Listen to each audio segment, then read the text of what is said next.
Maintenant, question de Sylvie Delattre. As-tu déjà vu une entité complète, comme si tu voyais ton mari par exemple, et comment as-tu su que c'était une entité? Alors, oui, ça m'est arrivé. Ça n'est pas arrivé souvent, hein, je peux vous le dire. Ça n'arrive pas souvent. Enfin, du moins, une entité complète que je vois, on va pas dire totalement, mais quasiment comme je vous verrai vous. Voilà. Comme je vous verrai vous, ça m'est arrivé une seule fois. Alors, ça m'est arrivé. Ça m'est arrivé dans un ancien logement où j'étais. Il me semble avoir déjà répondu à cette question, mais je vais la reprendre. J'ai vu un monsieur grand. Alors, photo en noir et... Enfin, photo, lapsus révélateur. Vision très nette, mais sans couleur. Donc, je ne peux pas décrire les couleurs des vêtements. Mais il portait un par-dessus.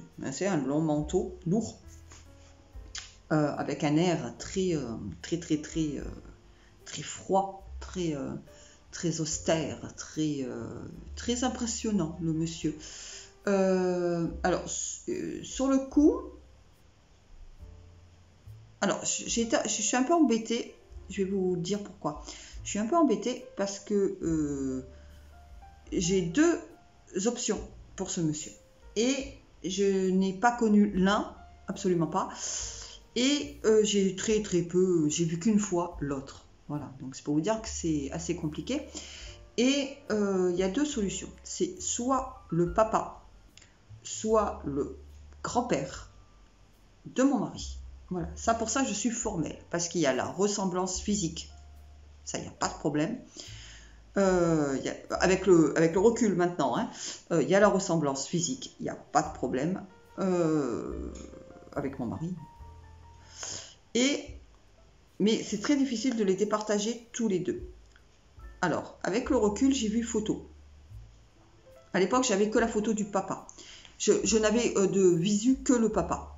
Donc, pour moi, son instant, c'était son père, parce que je l'ai rencontré une fois. Et les traits ne trompent pas. Voilà, tout simplement. Mais avec le temps, je suis tombée sur une photo du grand-père, donc le papa du papa, de mon mari, et ça colle beaucoup plus. Ça colle beaucoup plus dans le sens que les traits physiques y sont. C'est ce que j'ai vu et la photo. Voilà. Et la taille. Mon mari n'est pas grand, son papa n'était pas grand du tout, je crois même qu'il était peut-être même plus petit que mon mari, je crois. Enfin, je sais plus. Voilà. Et là, le monsieur que j'ai vu était plus grand. Ça c'est sûr. Je m'en rappelle par rapport à l'encadrement de la porte, parce que je l'ai vu à côté de l'encadrement de la porte de mon salon. Voilà. Donc par rapport à la hauteur, je me rends compte finalement, après avoir vu les photos et de ce que mon mari m'a dit par rapport à la taille de son père et la taille de son grand-père, le grand-père était plus grand. Donc il ressemble à cette photo et il est plus grand. Donc pour moi, avec le recul et les années maintenant et les informations que j'ai, que je n'avais pas à l'époque, c'est le grand-père de mon mari, qui correspond aussi à cet aspect très... je ne vais pas dire un aspect désagréable, parce que ce monsieur était beau, pas de souci avec ça, mais ce côté froid et militaire, chose que j'ai appris par la suite, qui c'était un militaire de carrière. Voilà. Donc oui, j'ai vu une fois. Donc pour ma part, le grand-père de mon époux, à part les couleurs, comme je vous dis, comme je vous vois vous. Voilà. Sinon, j'en vois régulièrement, mais sous une forme... Oula, j'ai les cheveux électriques avec le chauffage. Oula alors, c'est beaucoup moins net. C'est beaucoup plus opaque. c'est soit juste de la silhouette noire, soit de la silhouette blanche, soit un effet vaporeux, et c'est très furtif, c'est très rapide. Voilà. Donc, voilà. Et la taille. Mon mari n'est pas grand, son papa n'était pas grand du tout, je crois même qu'il était peut-être même plus petit que mon mari, je crois. Enfin, je sais plus. Voilà. Et là, le monsieur que j'ai vu était plus grand. Ça c'est sûr. Je m'en rappelle par rapport à l'encadrement de la porte, parce que je l'ai vu à côté de l'encadrement de la porte de mon salon. Voilà. Donc par rapport à la hauteur, je me rends compte finalement, après avoir vu les photos et de ce que mon mari m'a dit par rapport à la taille de son père et la taille de son grand-père, le grand-père était plus grand. Donc il ressemble à cette photo et il est plus grand. Donc pour moi, avec le recul et les années maintenant et les informations que j'ai, que je n'avais pas à l'époque, c'est le grand-père de mon mari, qui correspond aussi à cet aspect très... je ne vais pas dire un aspect désagréable, parce que ce monsieur était beau, pas de souci avec ça, mais ce côté froid et militaire, chose que j'ai appris par la suite, qui c'était un militaire de carrière. Voilà. Donc oui, j'ai vu une fois. Donc pour ma part, le grand-père de mon époux,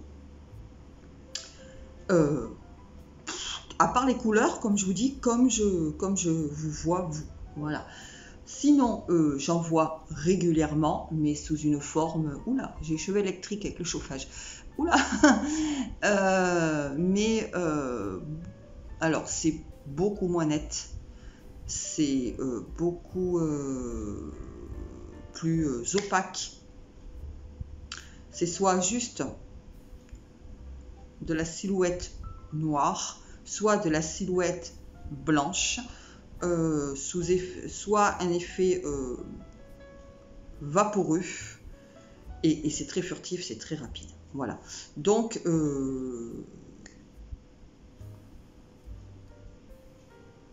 une entité complète, mais complète de chez complète, c'est-à-dire comme presque, mais presque, hein, pas tout à fait, mais presque, comme si je la voyais en chair et en os une fois. Voilà. Sylvie Delattre, je pense je cherche ma souris, avoir répondu à ta question.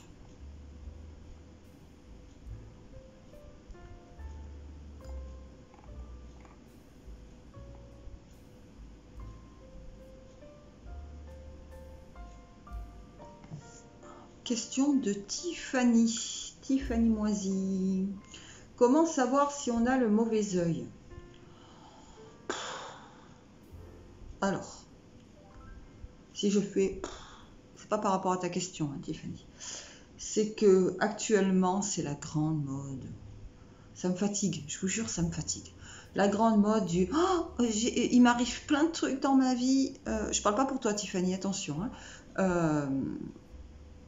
Je réagis comme ça par rapport à tout ce que je peux voir, tout ce que je peux lire. Et je vous jure, c'est épuisant.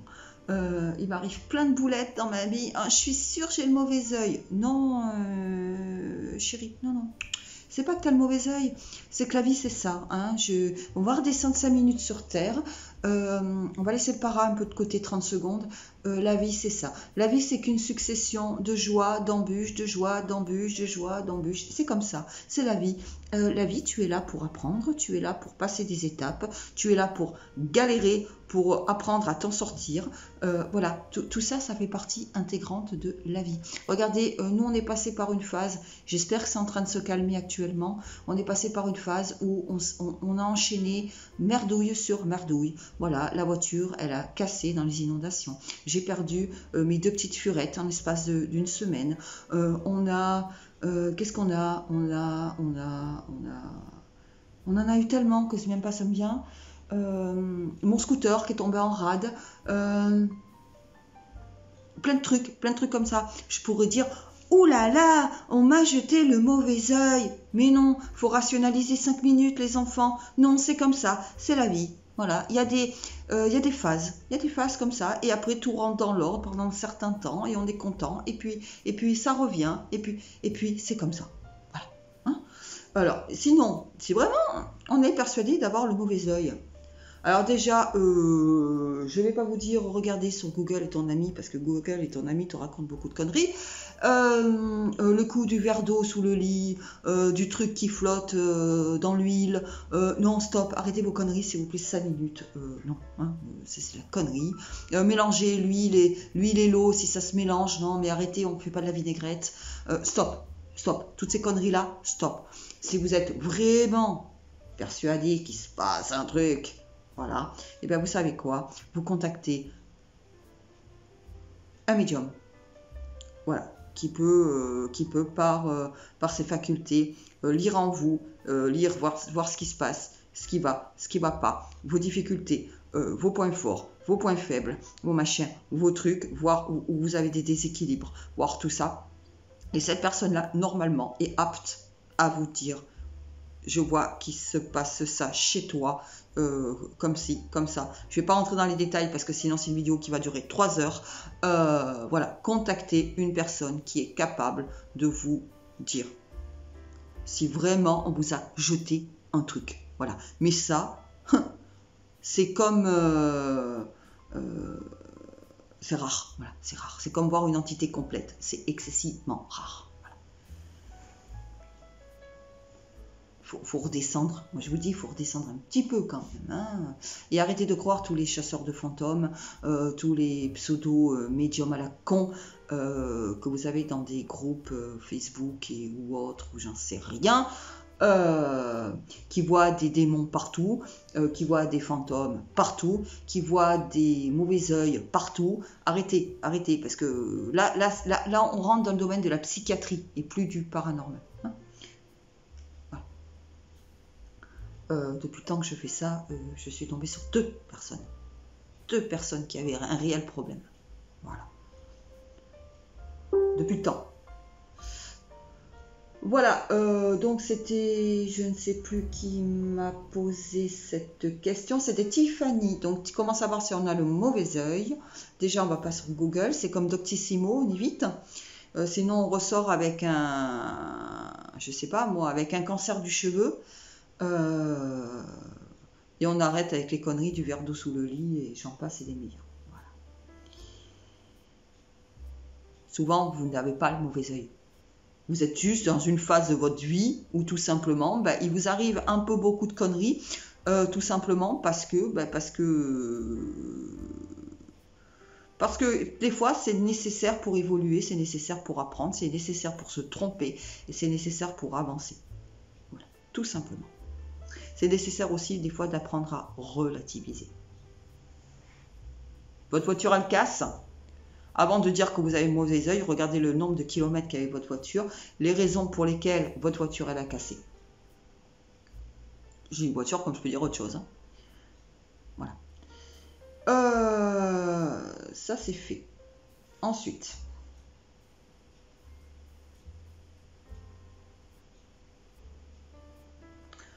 Alors, une autre question de Tiffany Moisy. Pourquoi certaines familles ont des dons de génération en génération et qui décide de telle famille a tel don? Dans mon cas, en pâte.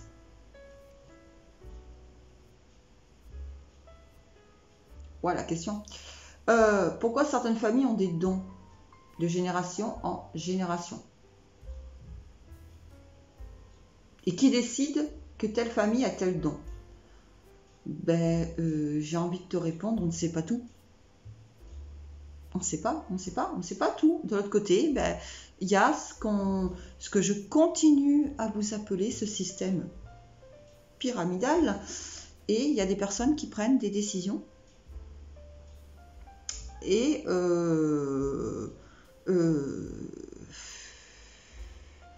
c'est peut-être le jeu ma pauvre Lucette, c'est peut-être tout simplement parce que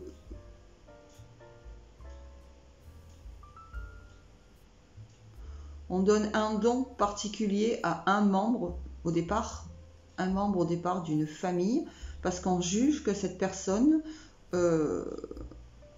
avec ce qu'elle est, avec qui elle est, pourra en faire un bon usage. Tout simplement. Et ce don de naissance, je parle pour les dons de naissance, moi, ce don de naissance, elle le transmettra de naissance en naissance. Des fois, ça peut passer plusieurs décennies, plusieurs naissances avant que ce don ne revienne, tout simplement parce que vous êtes choisi. Vous êtes choisi parce que vous représentez les qualités qui font que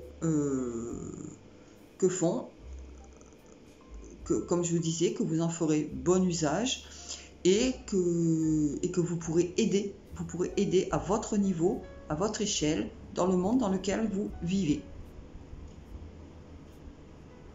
Tout simplement.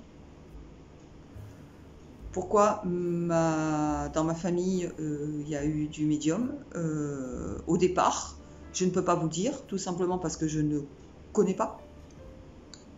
Je n'ai pas connu cette personne-là. Je ne peux pas vous dire comment elle était de son vivant.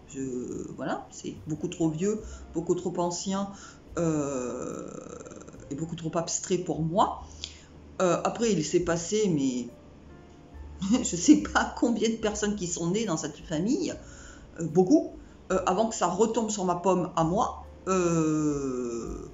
Peut-être parce qu'il a été jugé de l'autre côté que j'avais les qualités. Attention, je reste prudente dans ce que je vous dis, parce que je ne suis pas à même de me juger moi-même. Voilà, je n'ai pas cette prétention-là. Mais il a peut-être été jugé que j'avais les qualités requises pour pouvoir en faire un bon usage ici-bas, pour vous aider. Pour aider, moi c'est la médiumnité, le contact défunt, tout ça, le clair-ressenti, le don de clairvoyance. Donc, peut-être qu'il a été jugé bien que je sois un trait d'union comme ça entre le monde de l'invisible et le monde des vivants, ou tout simplement avoir suffisamment de clairvoyance pour lire en vous, pour ensuite vous restituer ce qu'il y a de bien chez vous, ce qu'il y a de moins bien, voilà. Voilà, peut-être que je suis suffisamment stable, honnête, je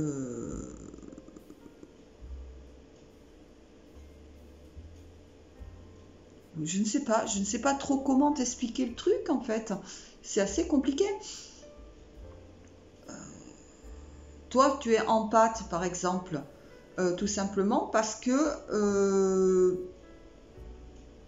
je te connais Tiffany maintenant un petit peu, et tout simplement parce que tu es, je vais te le dire comme ça face à la caméra, tu es une personne douce,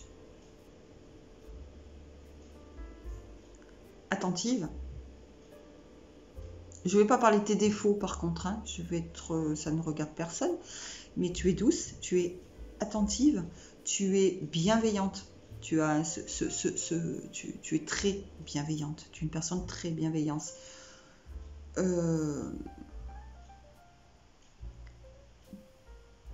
Tu passes par une phase de ta vie qui est compliquée. Hein, je ne m'étendrai pas là-dessus. Donc, tu es à même de capter, de ressentir les émotions des autres, et tu le fais avec beaucoup de bienveillance. Tu comprends ce que je veux te dire? C'est pour ça que tu as certainement été choisi pour porter ce fardeau, parce que pour moi être empathe c'est un fardeau, hein, ce n'est pas quelque chose d'agréable, je suis désolée. Voilà, parce qu'on a mis en toi, de par ces qualités humaines que tu as, on a mis en toi cette confiance. Voilà, et parce que tout simplement, avec le temps, tu vas apprendre à vivre avec, déjà premièrement, à maîtriser cela et à en faire un bon usage, c'est-à-dire si tu ressens par exemple de l'empathie envers une personne de ton entourage, par exemple, pour X raisons, ben, tu seras, avec tes qualités, tu seras plus à même de l'aider, de la conseiller et de la guider. Voilà. Compliqué de répondre à cette question, hein, Tiffany. Voilà, bon, j'espère avoir répondu à ta question, Tiffany, parce que là, tu m'as pris un peu comme ça, c'est très très compliqué, parce qu'on n'a pas toutes les informations, ne vous leurrez pas, on ne sait pas tout ce qui se passe de l'autre côté, et on n'a pas tous les codes. Hein. Même nous, qui sommes en relation, nous n'avons pas tous les codes. Je reviens sur ce que je vous disais tout à l'heure, on ne sait que ce qu'on veut bien nous dire. Voilà, ensuite...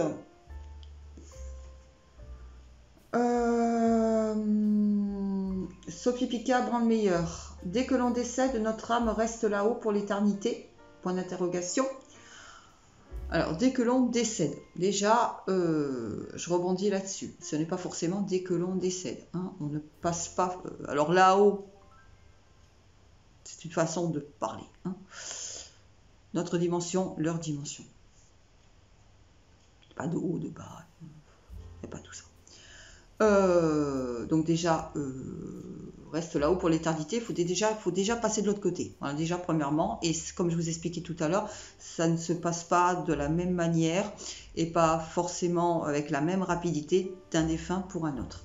Mais une fois que nous sommes passés de l'autre côté, est-ce que l'on reste là-haut pour l'éternité? Alors, là-haut ou en bas, hein?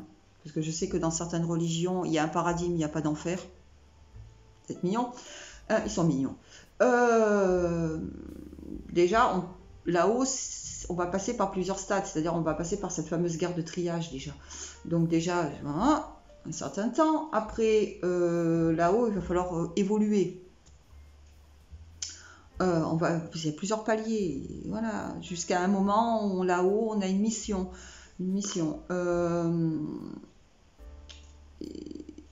Il n'y a pas d'échelle de temps en plus. Donc, et jusqu'à un moment où on sera passé par toutes ces phases-là. Et c'est compliqué de répondre. On va passer par toutes ces phases-là d'évolution.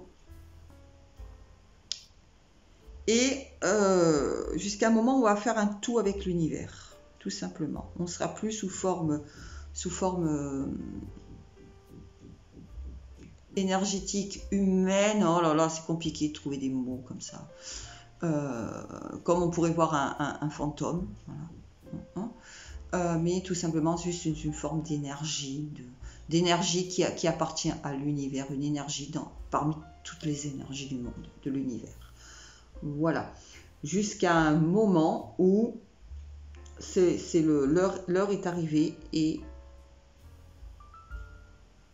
là, on va rentrer dans un autre stade qui touchera plus à la réincarnation, tout simplement.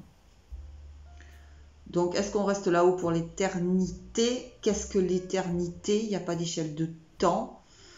Donc, on reste là-haut jusqu'à ce que on soit passé par tous les stades de l'évolution possible.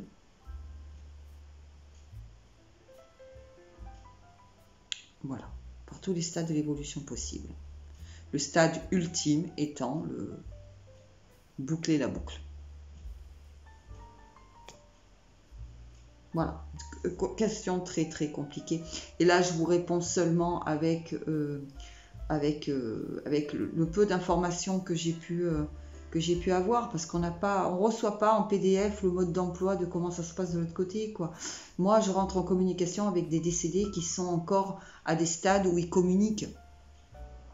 Après, quand ils communiquent plus, ils me préviennent un tout petit peu avant en me faisant, même pas en utilisant ils disent pas un chat est un chat, je veux dire, ils me font comprendre que attention, bientôt on communiquera plus ensemble parce que je vais passer à autre chose et voilà.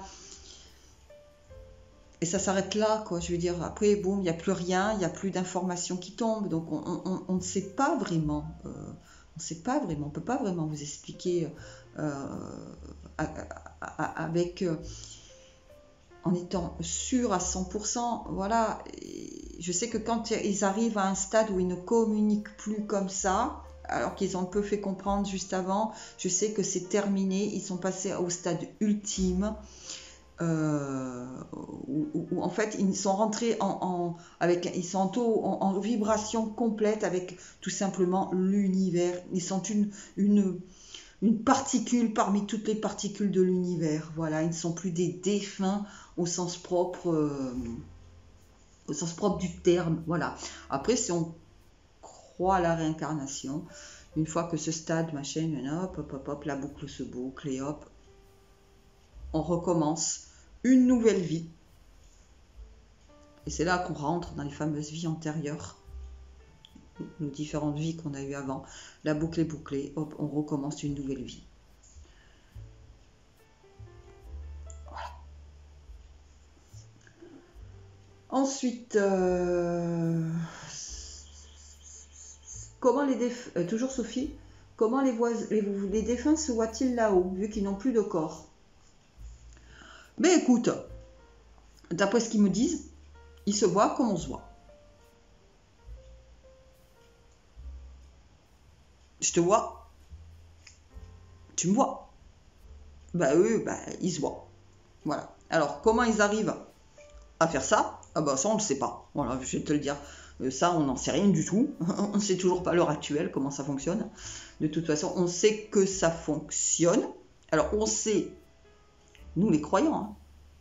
Pour les autres, c'est une autre histoire. Mais pour nous, les croyants, je ne parle pas de croyants aux religions, hein, de croyants en la vie après la mort. Nous, on sait que ça fonctionne, mais comment ça fonctionne, on n'en sait rien. Ça, comme je vous expliquais déjà une fois dans une autre FAQ, une manipulation au niveau des énergies, j'en sais rien. Je ne peux pas vous dire. Donc, je ne vais pas t'inventer une réponse que je ne sais pas. Mais tout ce que je sais, c'est qu'ils se voient. Ils se voient comme nous, on se voit. Voilà, tout simplement. Voilà. Ensuite, qui est quoi que donc où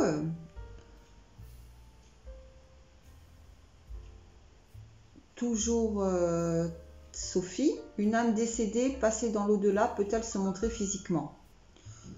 Alors, oui, une âme d'une personne décédée et qui est passée de l'autre côté peut se montrer physiquement. Alors, c'est compliqué dans le sens que, deux cas de figure, une âme décédée peut se montrer physiquement quand elle n'est pas passée dans l'au-delà.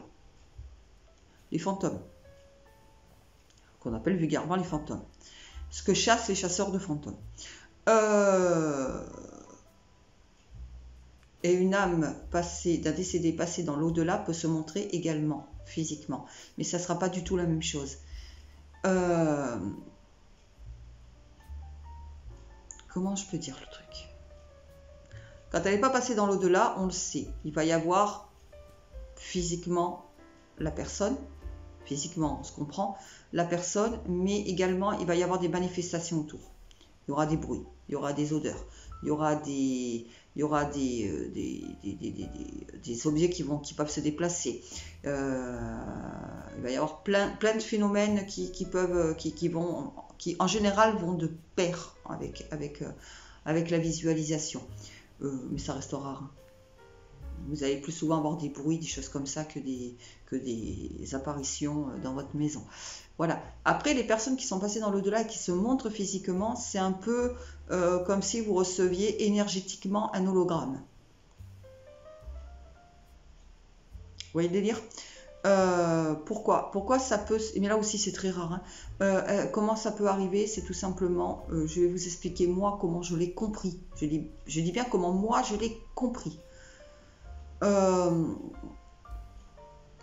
Nous vivons dans une dimension.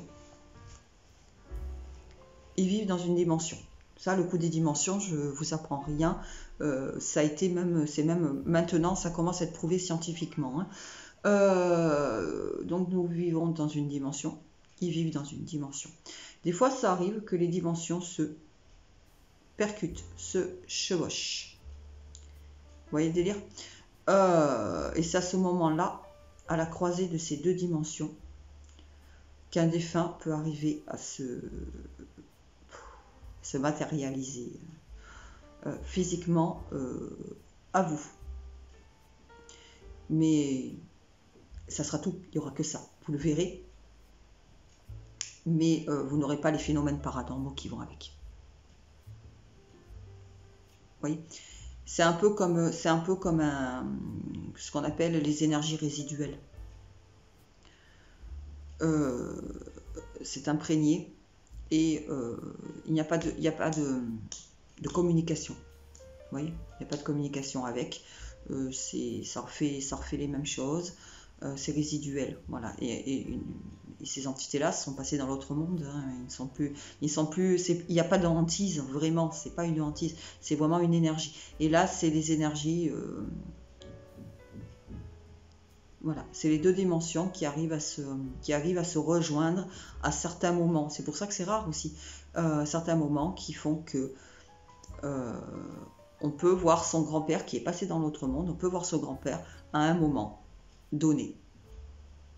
Mais ça ne se reproduira pas.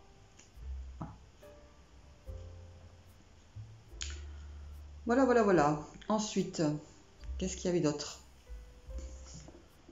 Je lis les questions en même temps. Hein. Toujours Sophie. Eh bien, dis donc, Sophie, tu étais inspirée. Comment les personnes là-haut, dans l'au-delà, ah oui, d'accord, dans l'au-delà, font-ils pour communiquer entre eux vu qu'ils n'ont plus de corde vocale? Ben là, c'est comme tout à l'heure, comment ils font pour se voir? Ben, on ne sait pas. Chauffage. On ne sait pas. On ne sait pas. Je ne peux pas te dire comment les personnes décédées arrivent à enregistrer leur voix sur des enregistrements audio quand je fais des séances de TCI. Je ne peux pas te répondre, je n'en sais rien. On le saura peut-être un jour, mais là, je ne sais pas. Pour moi, il y a vraiment de la manipulation au niveau des énergies, mais c'est vague, c'est totalement abstrait, et je suis dans l'incapacité de te répondre. Voilà, tout simplement. Je suis en panne d'après l'une de tes séances. Comment apprendre à développer ce don, s'il te plaît? Alors, comme je le dis, le don d'empathie, pour moi, excusez-moi, je m'étire, j'ai mal au dos. Le don d'empathie, comme pour moi, c'est le pire. Si tu as ce don d'empathie, plus, pourquoi as-tu envie de le développer? Déjà, moi, tu me poses une question, je vais te répondre, je vais te poser une autre question en retour. Pourquoi as-tu envie réellement de le développer? Ce n'est pas agréable, ce n'est pas facile tous les jours. Donc, pourquoi as-tu envie comme on dit à Marseille, de t'emboucaner avec ça? Déjà. Si après tu as envie de t'emboucaner avec ça, comment apprendre à le développer? Alors, déjà, pour développer un don qui n'est pas palpable, hein. Je ne parle pas d'un don comme peindre, comme un artiste peintre qui peint des peintures. Hein. Pour le développer, alors déjà, première des choses, savoir faire le vide. Savoir faire le vide en toi. Déjà, il faut que tu travailles déjà sur toi, parce que je te connais un petit peu, là, Sophie. Tu es un petit peu... voilà. Tu as beaucoup de difficultés à lâcher prise avec les soucis du quotidien. Tu as beaucoup de difficultés à te recentrer sur toi-même, à faire le vide autour de toi.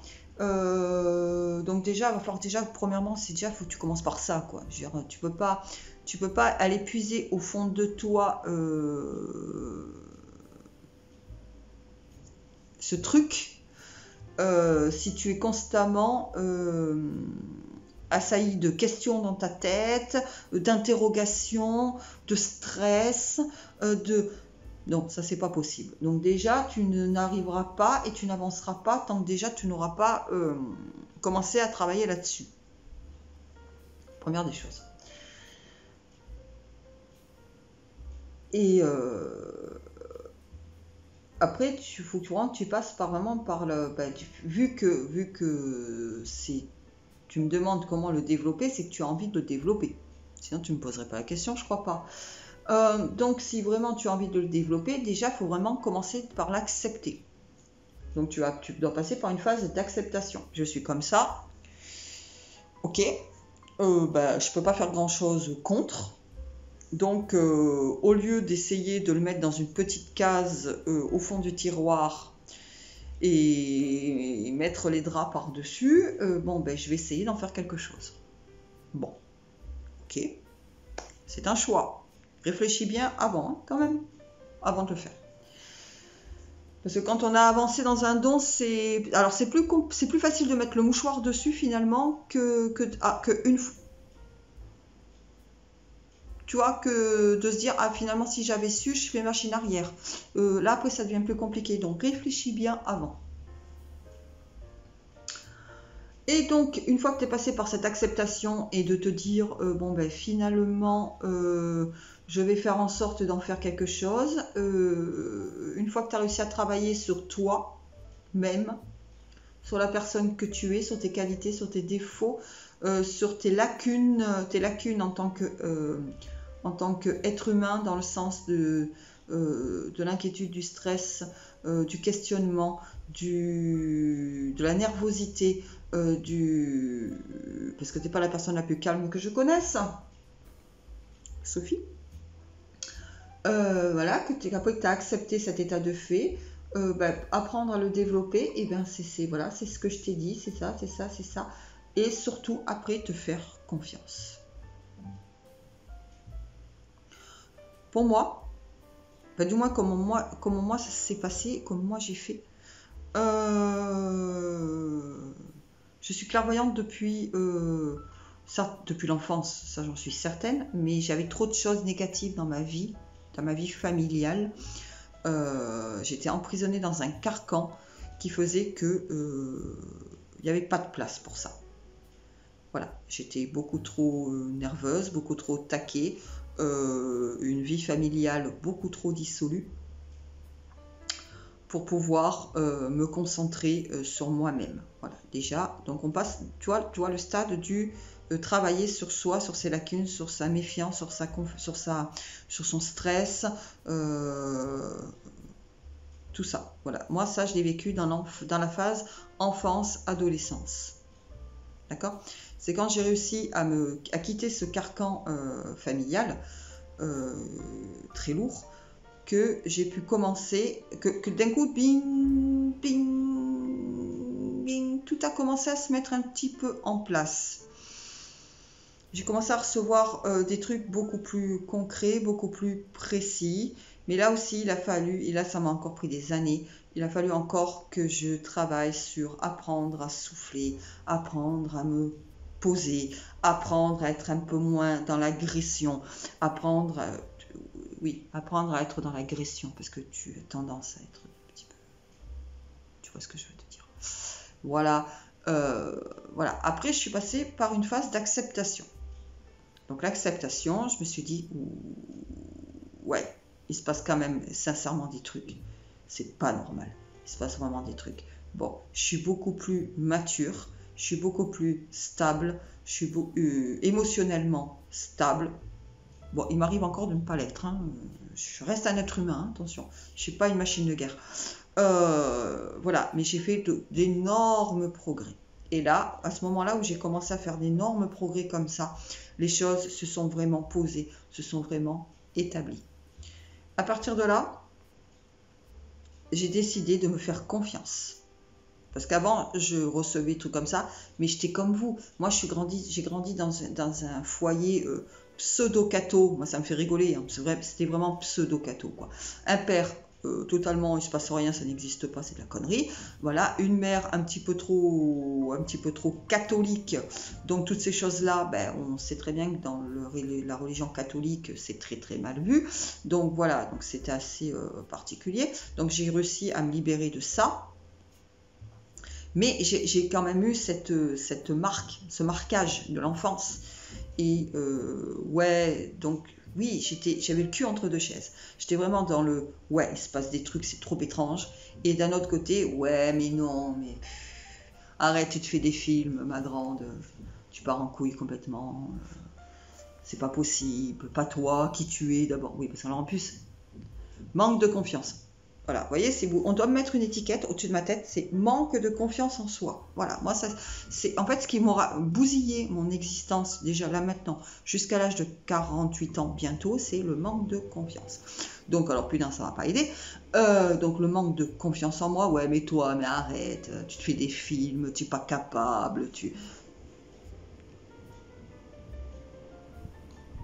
Jusqu'un jour où je me suis dit, excusez-moi, je vais être vulgaire, mais et puis merde, j'emmerde la population, il m'arrive ça, c'est pas normal, je suis désolée, et puis ma grande, pourquoi? Eh ben, tu sais quoi? Tu es capable, tu vas y arriver, et là, et à partir de ce moment-là où j'ai décidé que oui, j'en étais capable, eh bien, c'est marrant. Le don a explosé. Voilà. Donc, travailler sur soi, déjà pour essayer de s'améliorer, tout en restant humble. Il faut toujours savoir rester humble quand même. Même si on prend confiance en soi, il faut savoir rester humble. C'est important. Parce que la prétention, c'est très très mal vu de l'autre côté. Donc, ça va rester humble, mais travailler sur soi, travailler sur ses lacunes en tant qu'être humain, parce que être trop stressé, être trop agressif, être trop, entre autres, hein, puisqu'il y en a d'autres, voilà, ça pour moi, ce sont des lacunes. Il faut travailler là-dessus, apprendre à se poser, voilà, tout simplement, apprendre à se poser dans sa réalité. Voilà. Après, il faut passer par l'acceptation. Bon, ben, je suis comme ça. Qu'est-ce que je fais? Je l'accepte. Je l'assume. Je travaille dans ce sens-là. Je ne l'accepte pas. Je n'en veux pas. Je mets un mouchoir dessus. Et ensuite, à partir de là, se faire confiance. Une fois qu'on a accepté machin, truc bidule, se faire confiance et ne pas avoir peur. Ne pas avoir peur de se tromper. Voilà, c'est tout simplement ça. Ce n'est pas parce qu'on est médium que l'on ne peut pas se tromper. On peut se tromper. On est encore des êtres humains. Comme je disais, on n'est pas des machines de guerre. Il peut arriver ou qu'on est fatigué, ou qu'on est... on a un souci quelconque dans notre vie, tout ça, même si on doit apprendre à poser les soucis de côté quand on enfile notre cape de médium, je suis désolée, il arrive un moment où c'est un peu plus compliqué que d'habitude et les choses ont tendance à se mélanger un peu et on peut se tromper. C'est en se trompant qu'on apprend et c'est en se trompant qu'on évolue, bien sûr, qu'on évolue. Donc, ne pas avoir peur de se tromper, continuer à s'améliorer, tout simplement, et on s'améliorera encore avec le temps. Voilà. Sophie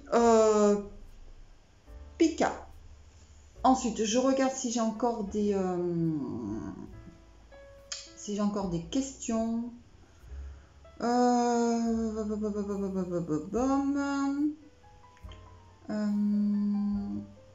Ça dit que chaque âme a un rôle dans l'autre monde. En contact des défunts, tu as vu que mon grand-père est bâtisseur. Qu'est-ce que cela signifie? Quel autre rôle peut-il y avoir? Alors, je vais répondre en 2 temps à ta question, Valérie. D'abord, le rôle de bâtisseur. Ce n'est pas bâtisseur au sens... alors attention, beaucoup d'humour dans ce que je vais vous dire, s'il vous plaît. Hein. Ce n'est pas au sens portugais du terme. C'est de l'humour, s'il vous plaît.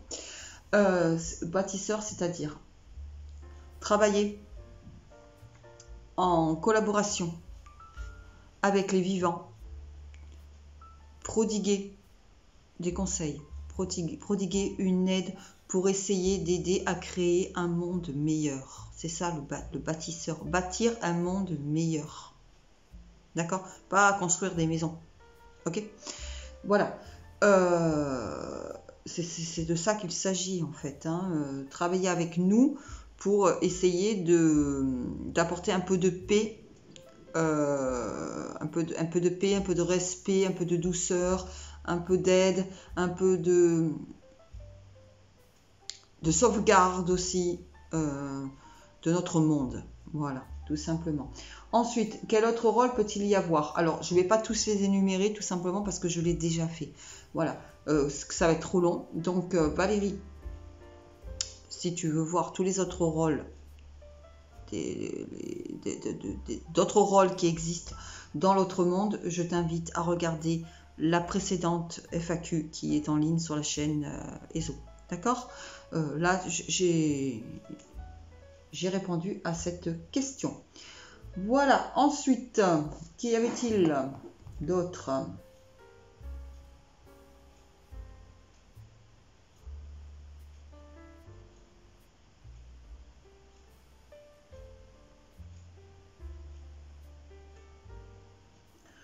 Marielle Kagia.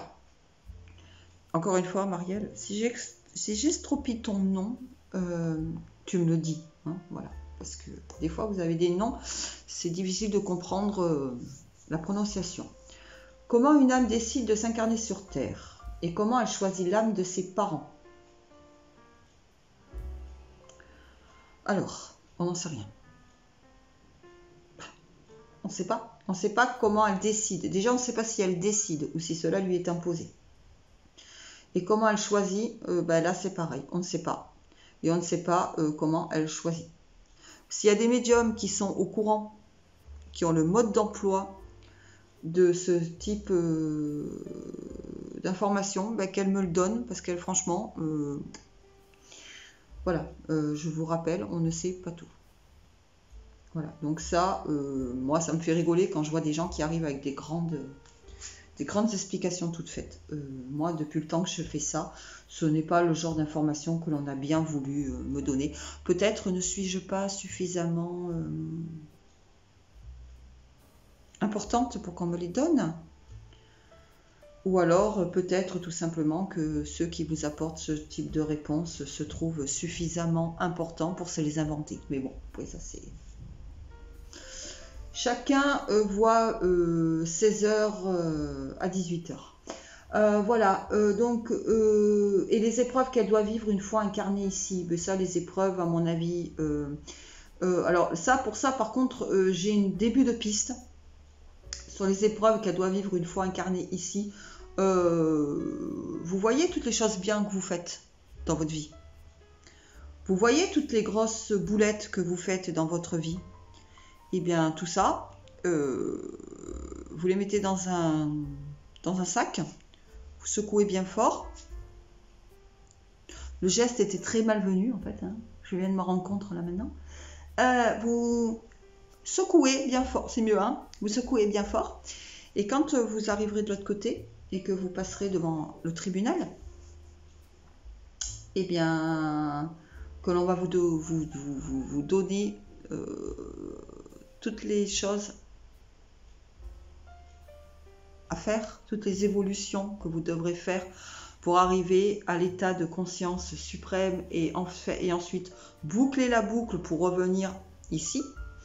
Eh bien, quand vous reviendrez ici, vous aurez le bien que vous avez fait dans votre vie, mais vous aurez aussi le fardeau de tout ce que vous aurez mal fait. Alors vous aurez expié des fautes au fur et à mesure, mais il vous restera des choses, il vous restera des résidus, il vous restera des résidus énergétiques de votre vie passée, et vous recommencerez à zéro pour essayer de redresser au maximum la barre, pour qu'une fois que votre nouvelle vie sera à nouveau terminée, que vous reviendrez vous présenter aux portes de l'autre monde, que votre nouvelle vie soit au maximum déchargée de ce que vous aviez au départ. Est-ce que vous comprenez ce que je veux dire? Vous arrivez, là vous vivez, vous allez arriver aux portes de l'autre monde. Vous avez dans votre sac à dos des briques. Vous avez 40 briques dans votre sac à dos. Au fur et à mesure de votre évolution dans l'autre monde, vous allez en perdre des briques. D'accord? Donc arrivé tout en haut de votre évolution, quand vous allez vous réincarner, il vous restera, je dis des chiffres bidons, hein, attention, il vous restera 10 briques. À vous, dans votre nouvelle existence, d'essayer, de par votre comportement, de par vos actions, de perdre encore quelques briques pour arriver de nouveau aux portes de l'au-delà avec plus que, par exemple, 3 briques. Voyez le délire? Et voilà. Souvent, on a des traits de caractère, on a des peurs, on a des choses comme ça qui nous handicapent dans notre vie sans savoir pourquoi. Je vais prendre mon exemple. Alors, j'ai une peur. J'ai 2 peurs. J'en ai 3, mais j'en ai 2 qui se complètent, qui sont en même temps à peu près dans le même délire. J'ai 3 peurs. Mais 3 peurs phobiques. Mais vraiment, hein, c'est de la phobie. Les insectes. Les insectes, tous les insectes. Hein. Il n'y en a pas un plus que l'autre. Enfin si, une petite fourmi passera mieux. Mais mettez un scarabée, une sauterelle, ou peu importe, je hurle. Voilà. Une guêpe, voilà. Donc, une peur phobique des insectes, une peur phobique du vide et une peur phobique de l'avion. D'accord? Alors, les insectes, je sais pourquoi. Rien à voir avec une vie antérieure. Il m'est arrivé un épisode dans mon enfance qui m'a traumatisé. Donc, ça, on le sait. La peur du vide, je pense comprendre aussi. Rien à voir avec une vie antérieure. C'est un épisode de mon enfance. Ok? Et il me reste la peur phobique de l'avion. Et là, je ne peux pas vous dire pourquoi j'ai cette peur phobique de l'avion, dans le sens que j'ai 47 ans et j'ai toujours refusé de monter dans un avion. Je n'ai jamais pris l'avion de ma vie. Donc, je ne sais pas. Donc, il est potentiellement possible, je dis bien potentiellement possible, que cette peur me vienne d'une de mes vies antérieures. Il faudrait peut-être que je fasse de l'hypnose régressive pour le savoir. Je pense que j'en ai déjà suffisamment comme ça et j'ai pas forcément envie de creuser plus. C'est mon choix. Voilà. Que s'est-il passé dans une de mes vies antérieures pour que je revienne actuellement avec cette peur phobique? Je ne sais pas. En attendant, cette peur phobique de l'avion est peut-être une des briques que j'ai dans mon sac à dos, parmi tant d'autres, que j'essaye dans cette vie-là de me décharger au maximum. J'essaye de faire un maximum de bonnes choses pour que quand viendra le moment de encore une fois, que ma vie soit un peu meilleure que celle que je vis actuellement et soit un peu meilleure que celle que j'ai vécue avant. Voilà les épreuves que l'on doit vivre une fois incarnée. Après, une âme, comment une âme décide de s'incarner sur la terre et comment elle choisit l'âme de ses parents, je n'en sais rien du tout. Et je ne sais pas du tout, même si c'est elle qui décide. Voilà. Ensuite, alors est-ce que j'ai tout bien tout répondu? Ça c'est fait. Alors attends.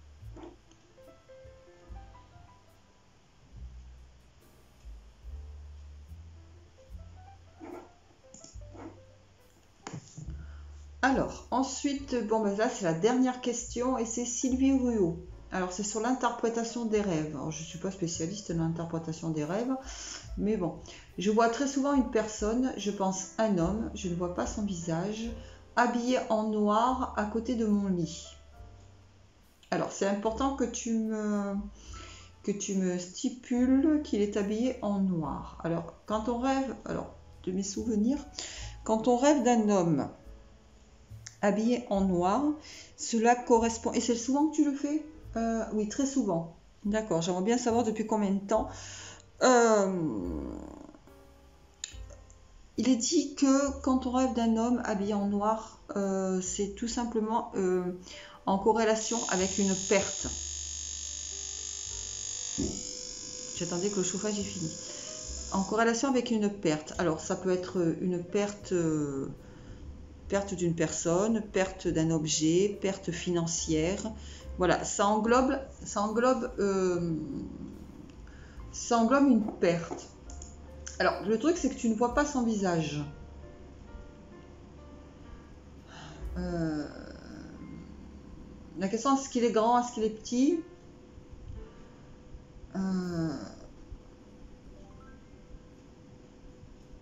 Alors déjà, il y a plusieurs significations de l'homme Déjà, quand on rêve d'un homme, parce que l'homme, c'est apparenté à l'autorité, déjà. À l'autorité, à l'aspect paternel, donc paternel, autorité. Et toi, tu es une femme. Donc,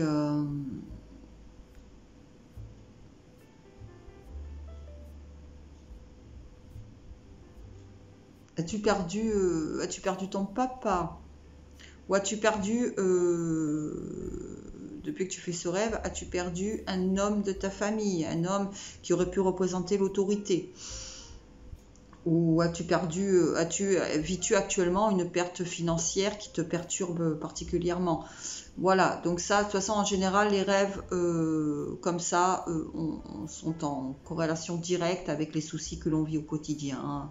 Vous remarquerez que si vous focalisez toute la journée sur un problème, vous aurez tendance, de façon imagée, mais vous aurez tendance à le ressasser la nuit, hein.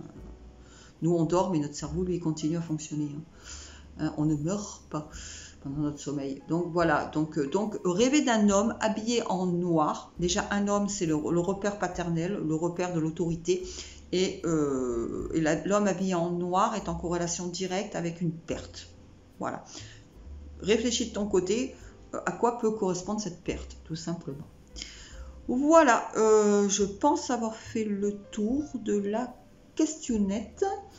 Voilà les enfants, donc cette FAQ est enfin tournée, j'avais pris un peu de retard, chose faite.